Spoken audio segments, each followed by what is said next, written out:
Vinyl records are super hot right now. In fact, they're so hot, I almost don't need to tell you about how hot they are. But some folks are still a little bit on the fence with the whole vinyl thing.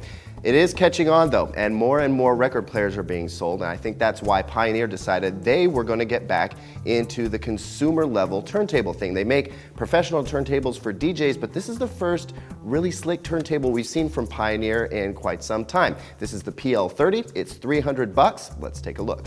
First thing that strikes me about this turntable out of the box is that it's got a very clean, simple look, kind of like the project turntables that we see a lot of. Just a couple of buttons on the front. There's a start and stop, that is for automated cueing of a record. We've got a little size selector switch on the right, and over on the left we've got a speed selector switch. Out of the box, there is a little bit of assembly required. You need to put the head shell on the tone arm, also the counterbalance. You're going to need to put the belt onto the platter and then link that to the drive. There's also this heavy rubber pad, and I do mean really heavy rubber pad that goes on top. We've got a hydraulic tone arm, and like I mentioned, it's also automated. And if you want to manually cue up your records, the drive immediately begins. As soon as you've got the tone arm out of its resting spot, it's immediately up to speed, which I'm really impressed by. Going back to this thick rubber pad, one of the things I like about it is that it has a great grip to it. Unfortunately, that means it also loves to attract dust and hold onto it. Fortunately, though, this comes with a removable dust cover. So you put it in, slide it down, and now you've protected your turntable. Around back, we've got a really stout power cable, which I like just because I like overbuilt stuff.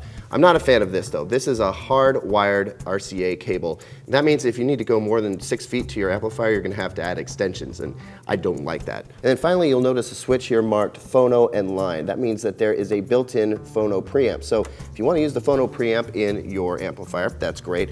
If you don't have one though, just flip the switch over to line, and it's a line level output. You can connect it to any RCA input on your average receiver or amplifier. What you won't see back here is a USB output. That means that you can't connect to a computer and rip your albums. And I think that's a missed opportunity. One of our favorite Audio-Technica turntables features that at the same price point. This turntable isn't especially heavy, but it's very well isolated thanks to these rubber feet that sit in here. Not only is it well isolated, but it sticks to whatever it's sitting on. So you've got a very stable turntable. My first impressions here are mostly favorable. I think that it's a really simple, slick piece of equipment. It's really easy to use and put together. It's the kind of record player that, you know, folks can really get into without having to get really into it.